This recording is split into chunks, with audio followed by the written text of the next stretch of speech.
नमस्कार दोस्तों, स्वागत है आपके अपने YouTube चैनल पर। आज हम आपके लिए जया एकादशी व्रत कथा लेकर आए हैं।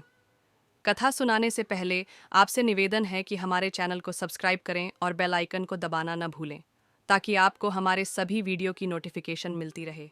अगर आप भी भगवान श्री कृष्ण के भक्त हैं, तो कमेंट सेक्शन में जय श्री कृष्ण ज़रूर लिखें। तो आइए शुरू करते हैं।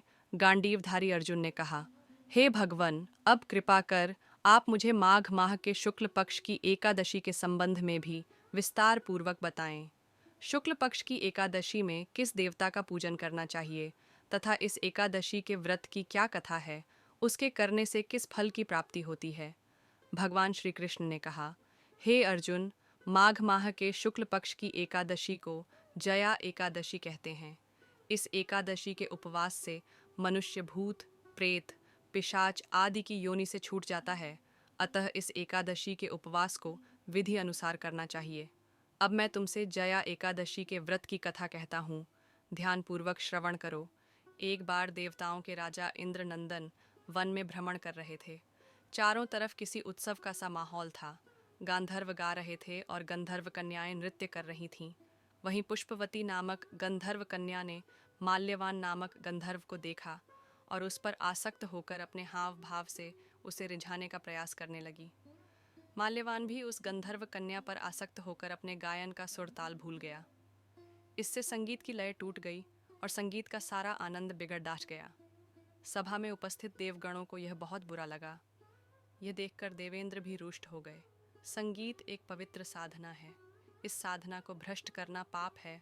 अतः क्रोधवश इंद्र ने पुष्पवती तथा माल्यवान को शाप दे दिया। संगीत की साधना को अपवित्र करने वाले माल्यवान और पुष्पवती, तुमने देवी सरस्वती का घोर अपमान किया है। अतः तुम्हें मृत्युलोक में जाना होगा। गुरुजनों की सभा में असंयम और लज्जाजनक प्रदर्शन करके तुमने गुरुजनों का भी अपमान किया है।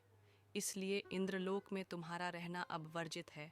अब तुम अधम पिशाच असंयमी का सा जीवन बिताओगे। देवेंद्र का शाप सुनकर वे अत्यंत दुखी हुए और हिमालय पर्वत पर पिशाच योनि में दुखपूर्वक जीवनयापन करने लगे। उन्हें गंध, रस, स्पर्श आदि का तनिक भी बोध नहीं था। वहीं उन्हें असहनीय दुख सहने पड़ डीच रहे थे। रात दिन में उन्हें एक क्षण के लिए भी नींद नहीं आती थी। उस स्थान का वातावरण अत्यंत शीतल था, जिसके कारण उनके रोएं खद्दे हो जाते थे, हाथ पैर सुन्न पड़ जाते थे, दांत बजने लगते थे। एक दिन उस पिशाच ने अपनी स्त्री से कहा, न मालूम हमने पिछले जन्म में कौन से पाप किए हैं, जिसके कारण हमें इतनी दुखदाई यह पिशाच योनि प्राप्त हुई है।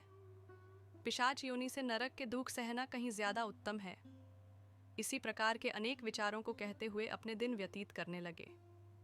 भगवान की कृपा से एक बार माघ के शुक्ल पक्ष की जया एकादशी के दिन इन दोनों ने कुछ भी भोजन नहीं किया और न ही कोई पाप कर्म किया। उस दिन मात्र फल फूल खाकर ही दिन व्यतीत किया और महान दुख के साथ पीपल के वृक्ष के नीचे विश्राम करने लगे। उस दिन सूर्य भगवान अस्ताचल को जा रहे थे। वह रात इन दोनों ने एक दूसरे से सटकर बड़ी कठिनता से काटी।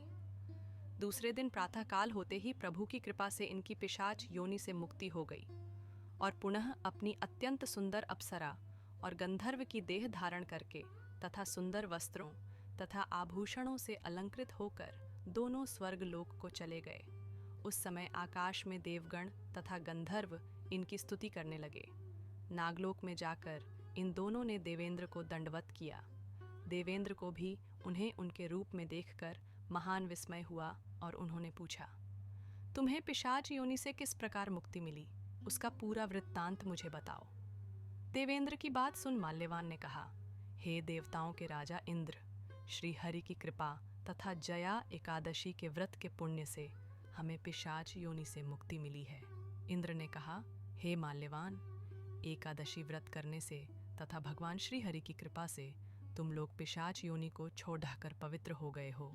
इसलिए हम लोगों के लिए भी वंदनीय हो गए हो, क्योंकि शिव तथा विष्णु भक्त हम देवताओं के वंदना करने योग्य हैं। अतः आप दोनों धन्य हैं। अब आप प्रसन्नता पूर्वक देवलोक में निवास कर सकते हैं। हे अर्जुन, इस जया एकादशी के उपवास से कुयोनि से सहज ही मुक्ति मिल जाती है।